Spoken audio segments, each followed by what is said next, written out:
তিন জায়গায় প্রয়োজনে মিথ্যা বলা যায়।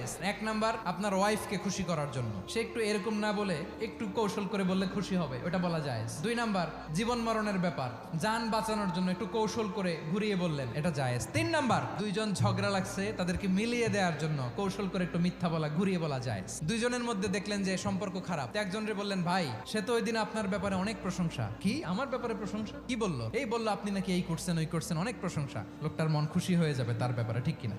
আবার তার সাথে যার ঝগড়া, ওরে যে বলুন, ভাই ওই দিন তো সে আপনার অনেক অ্যাপ্রিসিয়েশন করলো, অনেক। সে তো অবাক, কি রে বলে কি? এই যে দুইজনের ব্যাপারে দুইজনের একটু ভালো ভালো কথা বলে দিচ্ছেন, একদিন দেখবেন রাস্তা দিয়ে হাঁটার সময় একে অপরকে সালাম দিয়ে ফেলছে, সালাম দিয়ে বুকে জড়ায় ধরছে, আছে না নাই?